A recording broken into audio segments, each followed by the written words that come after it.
Our job as adults is to take care of the young generation, right? They're our replacement.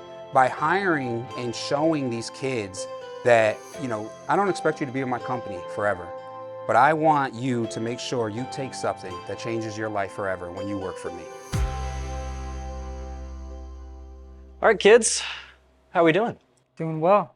Amazing. Amazing. Amazing. Good. I've been trying not to talk to you because during this whole process, like, you're giving me all these great sound bites. I'm like, save it, save it. I want to hear it for the actual interview. So, Chef, if you could, I'm going to start with you, Abe as well. Go ahead, tell me what your guys' names are, what do you do, and most exciting part, why are we actually here today? Yeah, so Chef Freddie Gilmore. I'm one of the co-founders of HCK Hot Chicken, the founding chef. And we're here really to celebrate Abe and thank Abe for trusting us with his hard-earned money and investing into our company. And coming to Greenville, which is one of our dreams, is just to get in every state and show the people what we have food-wise, but also what we can do for the communities we serve. Beautiful, beautiful. Abe?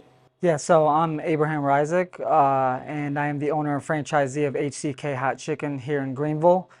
And yeah, The newest franchisee. newest franchisee here in Greenville. I'm excited to bring something different to Greenville.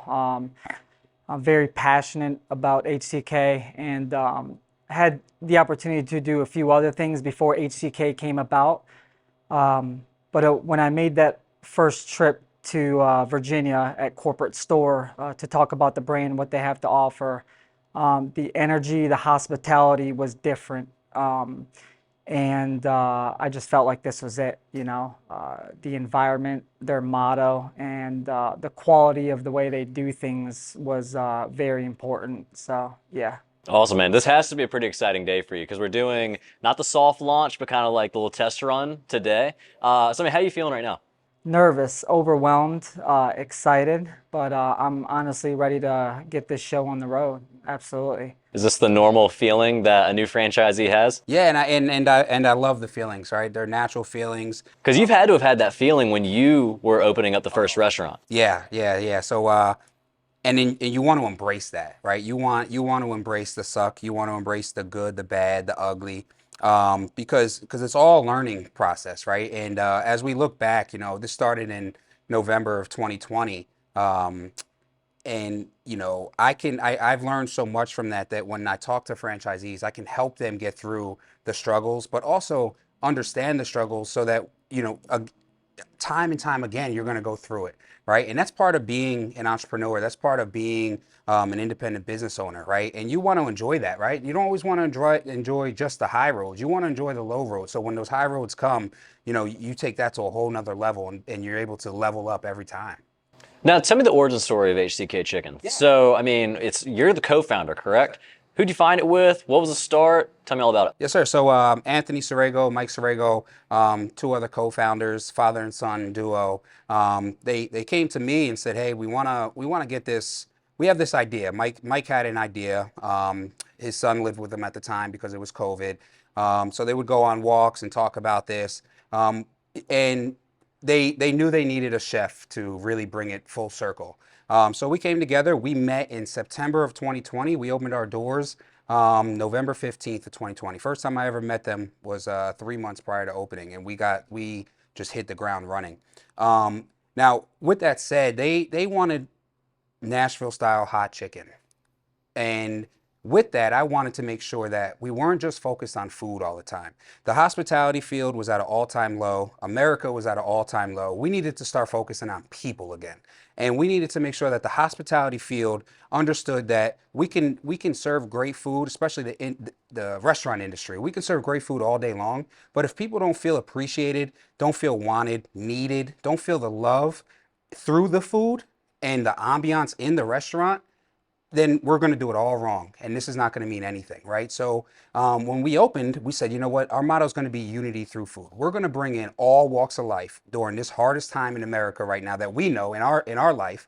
And we're going to make it happen. And we did that. And I get chills thinking about it because it's still so exciting. We're 3 years in and we're still doing that. And I equate it to these red sauces. I say, hey, everybody bleeds red. Every single human being bleeds red. But what I also equate it to is that person could be green, yellow, orange, or red, like our labels. We're all different, but on the inside, we're all the same. We all want to feel loved. And there's two things I always say people need, right? Love and food. So if we can capitalize on that in HCK, every HCK we open, we're doing it right. If people feel loved and the food is great, we're winning every single day. And that's what we do. Now, you were telling me a little bit before we started this interview about kind of like your philosophy on that. The military taught you that. Absolutely. Yeah, like, to look past the skin color, all that, kind of all bleed the same. Tell me a little about that. Yeah, so when you're at a command with 5,000 different bodies walking around, from from age group of 18 to 50 something years old, and every skin color, nationality, race, we'll use that word, religion that you could think of, you have to learn to get along, right? We have to learn what is the mission and how do we all come together and get that mission done. And we have to respect. I may not like everybody, but we're going to respect and we're going to show love to every single human being walking this ship or this vessel. And I look at HCK, I look at our chicken as that vessel, right? So as we go through deployment, how do we come together? How do we make sure we all get home safe? How do we have a good time doing this? And really what it is putting your ego aside and realizing, hey, we're humans. Let's show some love. Let's say good morning. Let's say thank you. Let's say you're welcome. And then you say, man, you know what? Have a sidebar conversation with somebody. I'm not that different from that guy that looks totally opposite of me. We're actually very similar.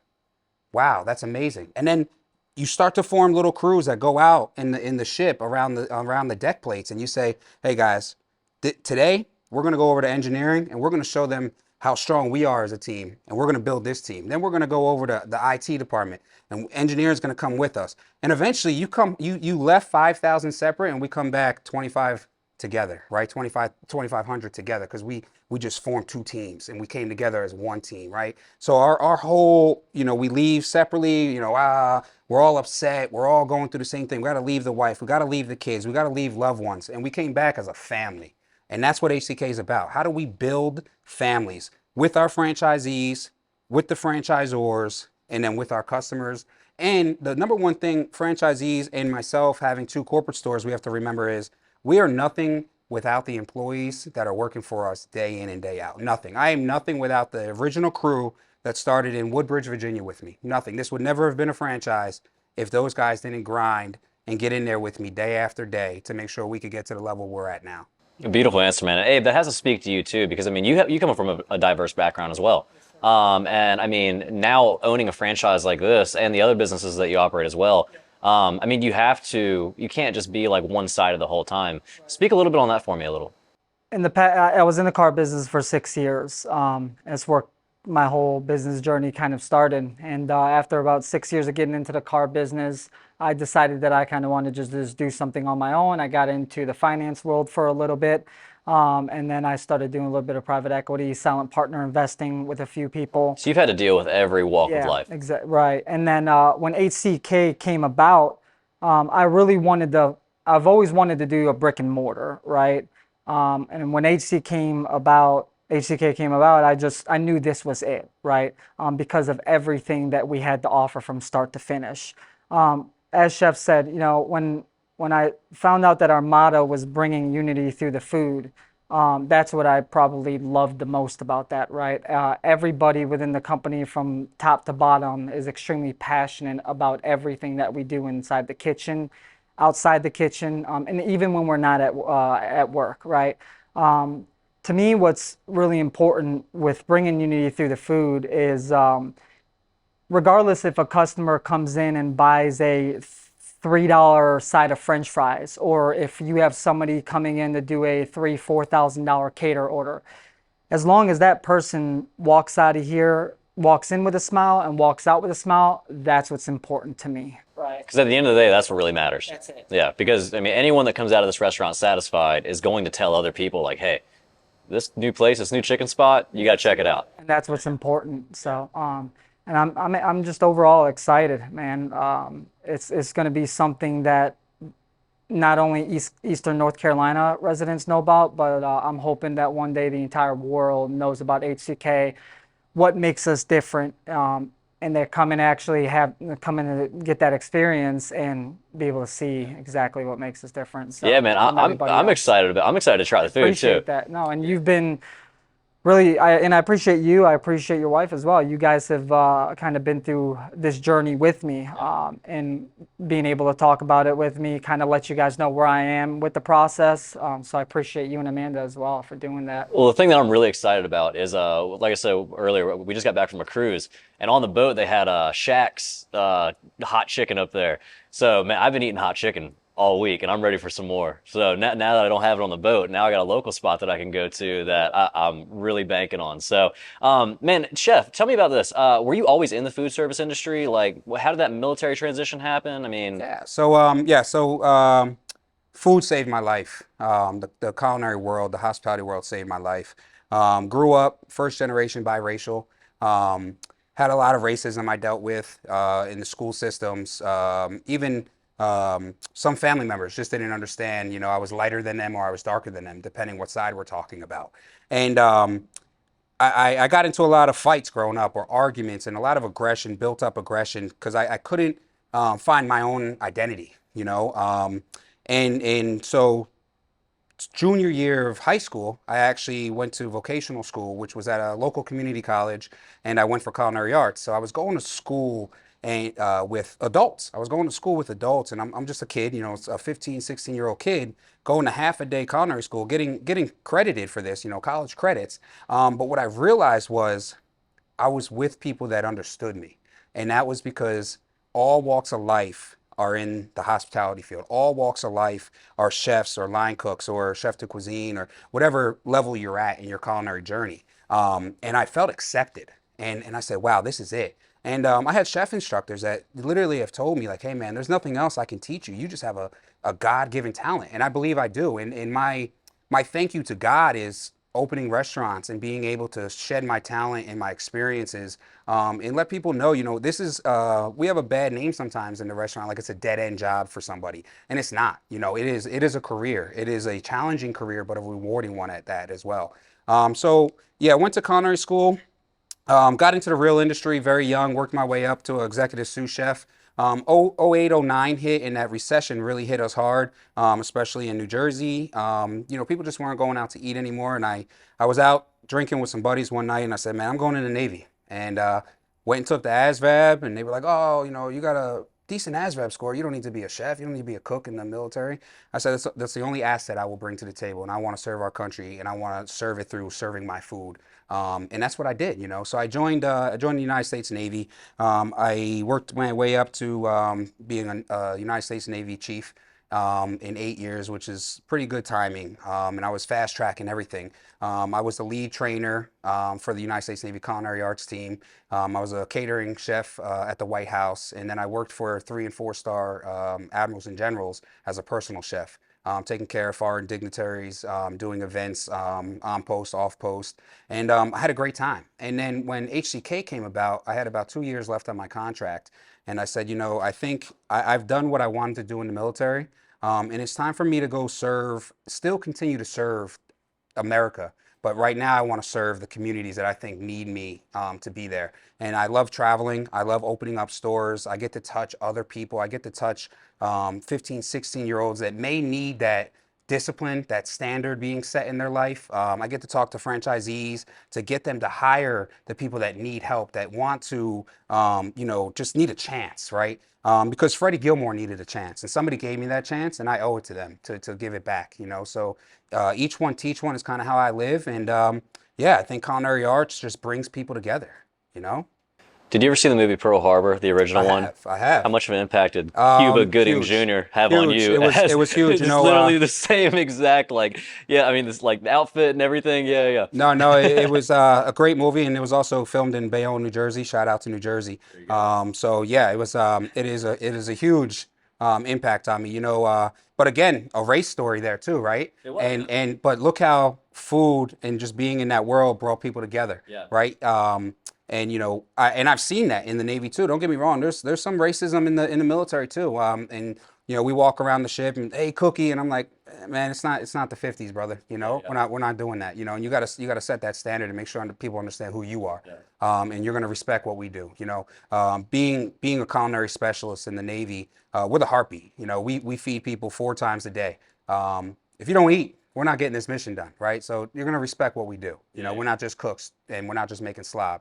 We have talent out here, and I was a big advocate for that. You mentioned something also about, being able to show like kids, 15, 16 years old, getting their first like entry level job. Yeah. I feel like that has to like remind you of back when you were kind of like, what do I do? Yeah. I mean, giving back to the community like that, I'm sure helps you out as well. Like you're going to learn that process also.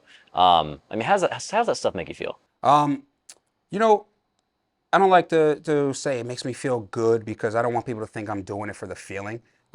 It's from the heart, right? It's a reminder of where I came from and what we should be doing as humans, and helping as adults, right? Our job as adults is to take care of the young generation, right? They're our replacement, and by hiring and showing these kids that, I always tell employees that I hire, hey, I don't expect you to be in my company forever, but I want you to make sure you take something that changes your life forever when you work for me.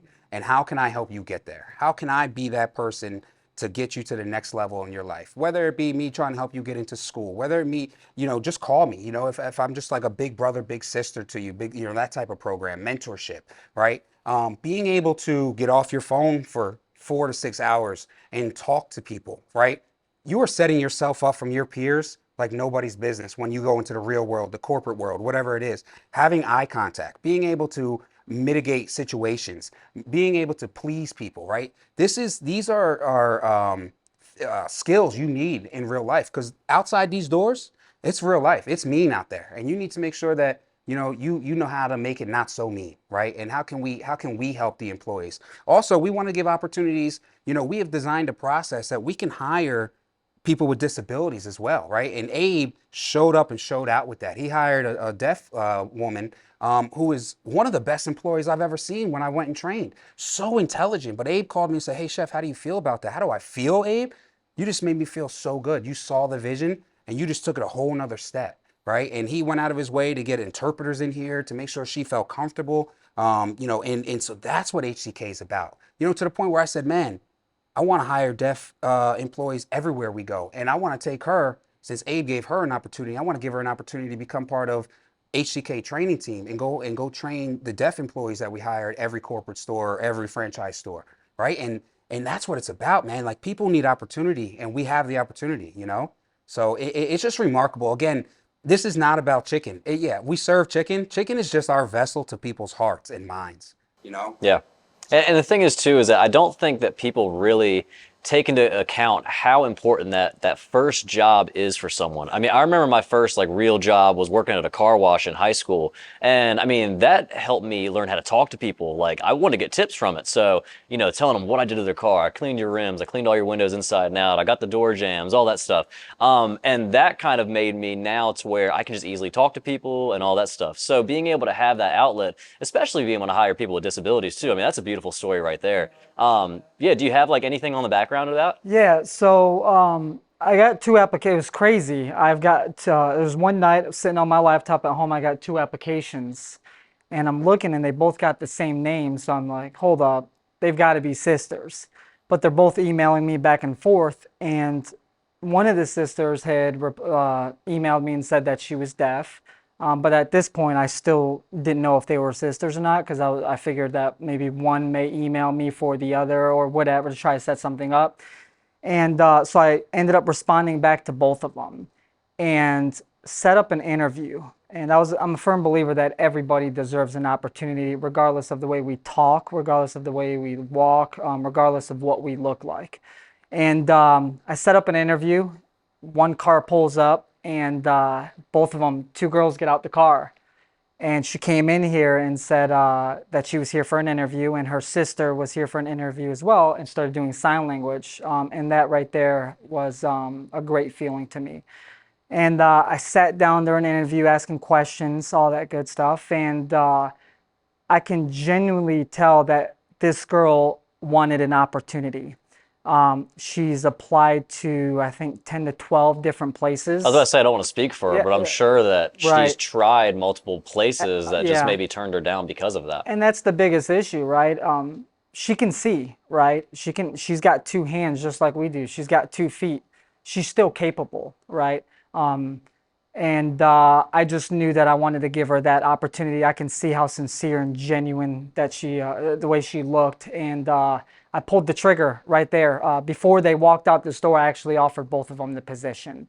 And I knew for me that it was going to be a struggle, right? Because I don't know sign language, but I need to figure out what I can do to kind of make this work. So I was able to find a company that offers interpreting, and I invested a little bit of money to have an interpreter come during training. That way she can kind of get a hold of the basics. She's on the same page with everyone else. She is, Yeah. right? She's above some. She She's is. amazing. Yeah, It's amazing. It's well capable. And the thing for me is everybody gets treated the same, right? But I also wanted her to feel involved, right? I was not going to hire her to take out trash, to wipe down tables, to do dishes. I wanted her to be involved of our process. Sounds like a Disney movie. Like, Right. Yeah.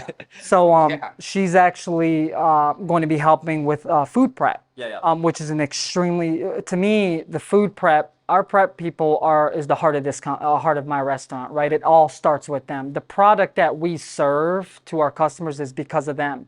And I wanted to get her involved with that because during our interview, she mentioned that she wants to learn more about the restaurant industry. So I was all for it. And, you know, kept talking back and forth to chef, trying to get different ideas of what can I do to make her job easy, right? So we sat down and I created a daily task list for her. That way, when she comes in, she knows exactly what her day is going to look like. And she's doing an awesome job, man. I am extremely proud of her.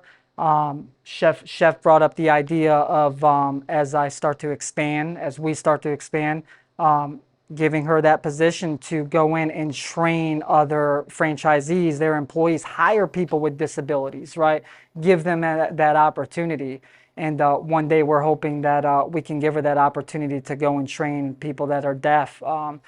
Because there's no doubt she's going to kill it over here. And I'm extremely happy for both her and her sister. That had to have been a really cool experience for both you guys. Apart from that experience, how's the whole experience been leading up to this moment, this coming up weekend for the grand opening? So it's been extremely overwhelming, very overwhelming, but at the end of the day, I tried to just find myself, right? Hit that reset button, think about where I am in this process, and what the outcome is going to turn out to be, right? I'm very thankful and blessed to have Chef, Anthony, Mike, Dave Bear, to get me through this process. Support structure. Exactly, Yeah. right? They were able to lead me in the right direction, right?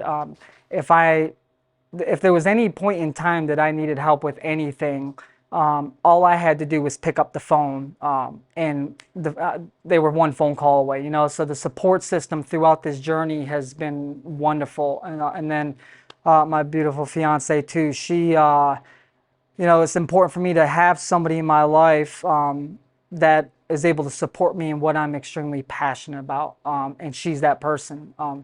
She's taken the time to learn the fundamentals of HCK, what we have to offer, our structure, our motto, and get in here in the mud with us and train just like everybody else.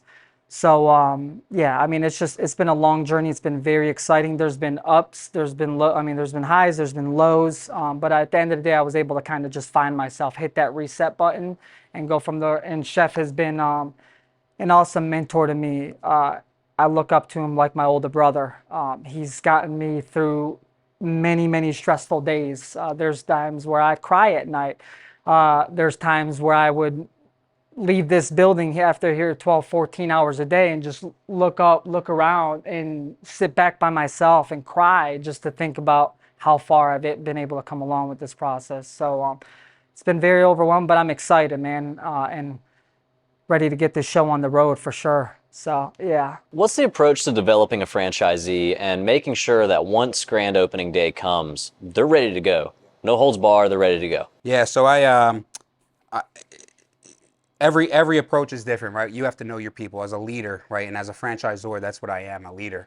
I need to know who I'm working with so I can help give them a blueprint for success. What I always say is this is the hardest part right now, but grand opening comes, that Sunday after resets hard, right? This is build outs. This is dealing with county. This is hiring. This is making sure we have all the equipment, everything works, lights, water's running, we're at the right temp, going through inspections, and then real life comes. We get there, that's emotional, and you're like, man, I'm really doing it.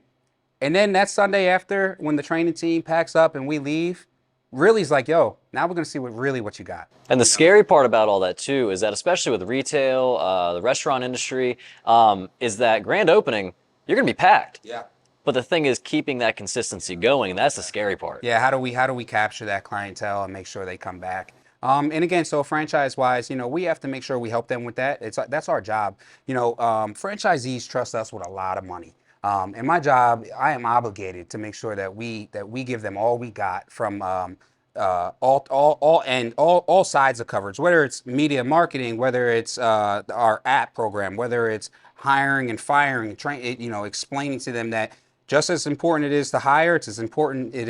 Firing is as important. You have one cancer in this building, it spreads like cancer spreads in your body, and will hurt your operation, right? I got to explain to them that the marketing doesn't stop. That guerrilla marketing you did because you were so excited weeks leading up to your grand opening, you better double down and get after it and get out there, right? And having processes set for the franchisees that will lead them to success is important. Making sure that we dial in on all of our processes. After I leave training, I always have a AAR after action review with my team and say, hey, how could we do better? Is there anything we need to do so we can learn? Like, we still need to learn too. I think learning is imperative for success. And if we don't learn as franchisors, we can never teach the franchisees anything for them to learn, right? So being humble enough to realize, hey man, we got to take this criticism. We got to look at ourselves in the mirror and say, did we do what's best? And if we didn't, we better check ourselves and get back after it and make sure we go and visit Abe in 30 days and make sure he's doing good. And anything we may have misled there, we're going to fix when we get back there, or give him a call, shoot him an email. We also have weekly calls with our franchisees between me and Anthony. So during those weekly calls, we look at sales, we talk to them. It's an open forum. We make sure that we answer any questions to lead them, again, to that next point of success for them, right? So yeah, that's how you structure franchising, really what it is just being open to feedback, having processes set, and making sure they realize that the support is always there. Just like you were calling me before you open, call me after you open. I'm there. Right. I'm obligated to be there for you. Yeah, there's times where I text Chef 1 o'clock, 2 o'clock in the morning. I texted him today at 5 o'clock in the morning, and I'm always getting a response. And we've built that relationship, right? To make something successful, you got to keep that line of communication open. It's more than just business, right? Having that brotherly relationship, and that's exactly who I look up to him as a big brother, because at the end of the day, like Chef, it's more than just food, right? Yes, we want our customers to understand how and what makes us different, but it's always going to be more than food, right? So, well, let me ask you about this. So I want to talk a little bit about the product, okay? So hot chicken. Yeah. Everyone loves it. It's a beautiful thing. And then we got these beautiful sauces right here too that, man, my mouth's watering. I cannot wait. I cannot wait to try this stuff. But when we're talking about it, we're in the South. Everyone around here knows a little something about hot chicken. What makes your guys' product unique? What you're looking at, these sauces. Traditional Nashville hot chicken is fried, dipped into another layer of oil, or basted with oil, and then there's a hot rub they put on it, and they use a shaker. When we were doing our research and development as a team, me, Mike, and Ant, we realized that fried piece of chicken dipped into another layer of oil after coming out of a 80-pound fryer with oil, and then putting on a dry coat, gave you cotton mouth and just didn't sit right in your stomach. And also there was especially as a chef, I don't like inconsistent product. What I put out here in North Carolina, I need to be putting out in Woodbridge, Virginia, Paramus, New Jersey, Sarasota, Florida, Tampa, Florida. Now, when you use a shake, you may miss, especially with these young cooks, they may miss a whole part of that breast. Especially if they're in a rush, they got a line. Exactly, right? So we're dipping hot chicken. We have our spice levels in our sauces. And as we go up from base to afterburner, angry, hot, and medic, we go up in our heat. But when we dip our chicken, we are fully submerging that piece of chicken into that sauce. So not only are you getting nice presentation, a nice glaze on the piece of chicken, you're also getting a full, consistent all the way through. Every time you take a bite, you're going to taste that flavor. And that's what makes us, that's the biggest difference about us. And also, man, to be honest, I don't think restaurants care about people. And I know we do. That's a big difference too. We care about our employees, we care about our franchisees, and we care about our customer base. So not only are we caring about the food we put out, we're also caring about the people that buy that food from us. So it's a win-win. From a customer aspect and from a business aspect, we're coming together, and that's this unity. We got to come together. My wife and I took a trip recently to Las Vegas. We brought the kids for the first time. That was interesting to say the least. But we were on Fremont Street, and we had to go somewhere kid friendly. Yeah. We found this hot chicken spot right there on Fremont Street. I wish I remember what it was, but man, like they had kind of not like similar sauces, but they had like a hot, crazy hot, super duper hot. I was like, which one? I like hot food. Which one do you think I should get? Stay away from the super hot, get mild. Yeah. It's like, no, I can do mild. So I get the next level above mild, which was still far away from super hot. It burned my mouth like crazy, but it tasted so good. Because that's what a lot of people think when you think hot chicken is like, oh, like they're just going there to burn my mouth. You have to have flavor too. Tell me about that. Yeah, we have profound flavor throughout our sauces. So every sauce starts with our base sauce. This is like a sweet tang, right? And we have a lot of ingredients that go into this to make it so flavorful. But as we go up in heat, when I add this pepper to this sauce, this flavor carries on, right? So every bite, it's like, oh, that's spicy. But on the back, our palate breaks down things differently. And how I built our sandwich, I can explain that as well. But when your palate is breaking down acid or heat, or you need a cutting agent, you're getting that full-blown flavor with that heat. So you're like, yo, even though it's hot, I need to eat more. This is amazing. That was my problem with that place. Yeah. So and our sauces do that. Our sauces really speak volumes.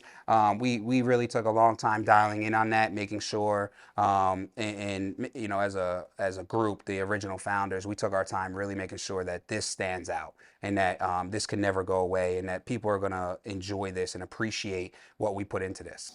That's great, man. Now, everywhere you look, there's a franchise. I mean, there's a McDonald's down here, there's a Starbucks over there. This right here, it feels like it's a local hometown grown restaurant, even though it's not. Was that intentional? Tell me about that. Yeah, 100. Grew up in a small town in Jersey. Going out, didn't have a lot of money growing up. Going out used to be a treat. So when we went out and it was a treat and you appreciated that. And when you went out, you were with your family and you communed over food. And we went to a local Italian spot where everybody knew everybody. And you want that feeling. You want that feeling on a whole nother level, especially when you franchise, right? Because when I go to Chipotle, and I love Chipotle, I love what they did. I don't know who's who. What's next? Rice, chicken. I don't feel. They don't greet you. They don't know your name. Yeah. So that goes to as great food, but yeah, great food. But I mean, I'm just eating. I don't get anything out of that. I was hungry and I went to Chipotle.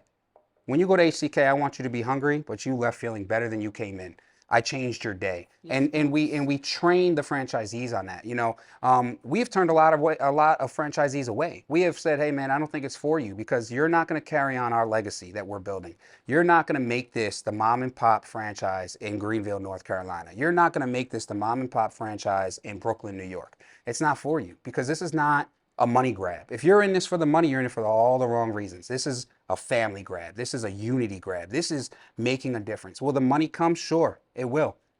But in order to get there, we got to do this the right way. And people need to know that when you come to HCK Hot Chicken in Greenville, North Carolina, you're going to a mom and pop franchise and you're going to feel amazing and you're going to be greeted and you're going to be taken care of. And quick serve, we're not fast food. We're not full-blown restaurant. We're that happy medium, and where we still walk around and we take your tray. And when you're done, we'll ask you if you need something. We do table touches, and so we're hitting that. We don't have the overhead of a full-blown restaurant, but we're not in and out. We're not. Let me get the $12 from this customer and send them on the way so I can keep. No, This is an experience. The ambiance we're gonna set grand opening day and on is an experience when you come in here. And that's how you make it feel like a mom and pop local place. That was a beautiful soundbite. I'll send that soundbite to you before opening day just to make sure we got it covered. Abe, I want to start this with you really quick. When it comes down to business, especially being self-employed and stuff like that, it's a tough road. It is a struggle all day, every day. You have highs, but then you have super, super lows. You have multiple different lines of businesses. What struggles have you faced? You talked a little bit about just the stress of opening up this place and how you kind of overcame that with his mentorship. What other struggles have you faced as a self-employed business owner, and how did you overcome those? The biggest for me, it's at the end of the day, it's being able to check yourself, right? Because anything you do in life is always going to be a struggle, right? But being able to find yourself and go from there, right? Nothing's ever going to come easy. This place here, other businesses, right? I do a lot of silent partner investing, right? At the end of the day, my question is am I going to get my money back, right? It has to be stressful. So to me, it's a gamble, um, but you don't gamble what you're not willing to lose, right? And that's where my heart is set when I'm doing these silent partner investing and investing with other people. Is that I'm willing to gamble what I'm willing to lose, right? And at the end, if it comes back to me, I'm happy, right? If not, but I was willing to lose that, right? And that goes back to what Chef said, where you have to believe Right. in who you're investing in. Exactly. And with HCK, it was there were tons of highs and lows, but they treated me like family. There was nothing that they've done, nothing that where I was concerned. I had zero concern. It was that level of support that I had with them and being able to get me through my struggles. Inspections, inspections were one of the biggest things. You run into hiccups. That's a new world for you. Yeah, I mean, this is my first brick and mortar, right? I'm used to just writing checks and here you go. I'll see you in 30 days for my money, But with a brick and mortar, you've got stuff like contractors, fire marshals, city inspectors. It has to be humbling, like looking at the restaurants that Chef over here built with his team. It makes you really appreciate what you've got and what's going to come. There's a few hiccups that I ran into with inspections that weren't even a big deal, but I was stressed out about it because of how excited I was to get this show on the road. And I pick up the phone. You think you like got all your I's dotted, T's crossed, and then something else comes down. Anybody that knows me knows I'm on top of my game in anything and everything I do. I'm very I'm an OCD cat, so it's probably bad. I mean, but I try to make sure I have all my ducks in a line. And then when comes inspection day and it's the smallest thing that matters and why you can't pass, why you haven't been able to pass inspection. I'm like, what in the world? Why was this not brought up to me 2 weeks ago when you were here and call Chef? Hey, Chef, look, this is what we got. He's like, breathe for a second, right? You're going to get through this. Everything happens for a reason. It's not even that big of a deal. But it was just me being overly excited, right? And then I had to find myself, take a step back. So this journey, I mean, it's been an awesome experience, man. I regret nothing. I appreciate the highs and I appreciate the lows more than anything because I was able to find myself and get back on track, so yeah. I want to ask you kind of a similar line of question. I mean, you guys have a franchise. I'm sure that there has been times where, well, let me ask you, have you ever had a time where you just wanted to give up or you just didn't think that this was going to work out? Tell me about that time. How were you feeling, and what did you do to overcome it? Full transparency, I was suicidal 3 times last month. It's lonely. It's a lonely road sometimes. You do things that you're like, man, should I be doing this? Should I be leaving my kids to go on travel and open up stores? Should I be leaving my fiance? I get married in next month. I just got out the military, so I don't have to deploy. So I can stay, stateside, and I'm stateside opening stores. But your plate gets so full. And again, I'm obligated to these people that trust me. But that's how you get through it. I get through it because there's people looking at me that look up to me. I have 2 girls that call me dad. I have 2 stepkids, soon to be stepkids, that look up to me in my house, that live with me. I have a fiance that adores me. I have a little sister that's my best friend. I have a little brother that's my best friend. And I have a mother that raised me to be this man to take care of people. And I take on a lot. That's just who I am as a person. I'm a yes person. I'm gonna get through it with people. And I can get my emotions twisted sometimes. And so last month was a hard month for me. And what gets me through it is seeing, compartmentalizing, knowing that people, like I said, look up to me, and knowing that I think God's not done with me and I got to do the right thing. And that means that I can't hit that reset button, that full reset button. I got to compartmentalize and let's get back to the drawing board, Freddie. And let's continue what we're doing. But it's lonely, not gonna lie to you. You know, this is not a YouTube video, hop in an ice bath. You're gonna be successful, go for a run in the morning, wake up at 4 o'clock, read 7 books. That's nonsense. And I can't stand people that put that nonsense, motivational. Motivation is a feeling, it comes and it goes. You better have discipline in this. You better be able to be disciplined and get through it. Because just like you're happy, you could be mad, right? So that motivation can go away the minute something doesn't go right for you. But are you disciplined to get through that? And I have to show discipline day in and day out. I have to execute day in and day out. And when I go have that hard talk before I go to bed and I'm brushing my teeth and I look in the mirror, did Freddie do everything he could do for the people that he's serving? Whether it's a franchisee, whether it's my fiance, whether it's my children, whether it's my mother, whether it's my family that's been here along this road for me. And I owe all of them a thank you. And I'm here today to continue to just try to make them happy and do the best I can. And that's kind of like the dark story from the self-employment entrepreneurial aspect. Is a lot of people don't realize like how dark it does get. Dark. Oh, it's because dark, man. you know, when, like, for example, you know, you're coming up at, you know, 6 months in, you set a goal and you are not even 25% there, but you still need to hit this goal by the end of 6 months or you're done. You know, you don't have another line of employment.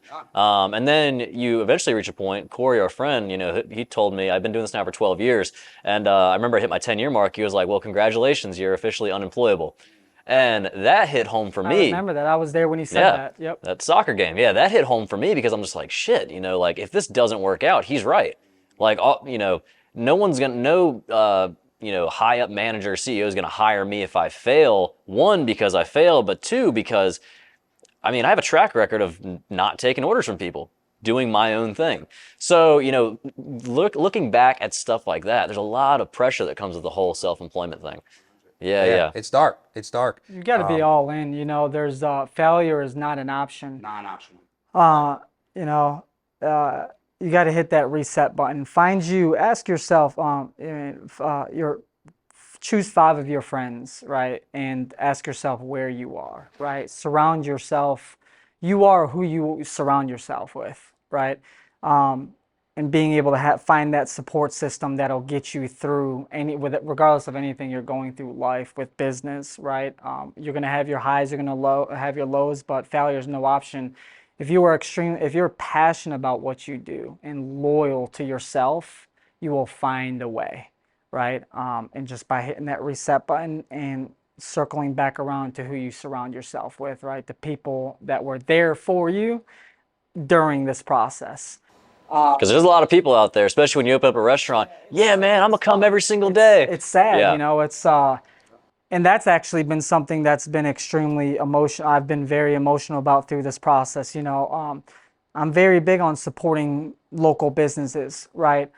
But then when you sit back and think about it, and the people that I thought would be there for me or even be excited for me have yet to pick up the phone and even call or shoot me a text message.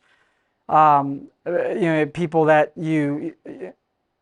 the ones you thought that would be there aren't there, you know, especially till today. There's certain people I go back and I think, man, the things that I've done for you, the amount, and it's not even about what I've done for you. It's about the times that I've been there for you, right? I was that person that you just pick up the phone and talk to, right? To get you to, and still have yet to receive the phone call. So it sucks, right? It's a crappy part about the situation. You know, people, it's emotional, right? It's all a learning experience. Yeah, so, you know, and it's like, man, I question myself, like, why aren't you here for me, right? Is it a jealousy thing? No, because at the end of the day, I'm not looking to build any enemies within the restaurant business. My goal is to build a relationship with these local restaurants, right? How could we come together and feed the homeless? How could we come together and provide for our community? Yeah. And there's some people that I feel like I can't do that with, because if you don't support me now, you're not going to support me later. Right. You know, and then but yeah, it's been something that has been very hard on me throughout this time. But I've got 2 best friends, and that's it. Yeah. Well, that leads me to the perfect segue because I was going to ask you, what advice do you have for someone wanting to start their own business or entrepreneur? And you gave Yeah, beautiful advice. Yeah, I mean that whole segment you just did was trust yourself and who you're investing your money with, right? Do your research. Because then at the end of the day, I can look at you, in words, you can say what you want, right? But you just need to trust yourself, right? I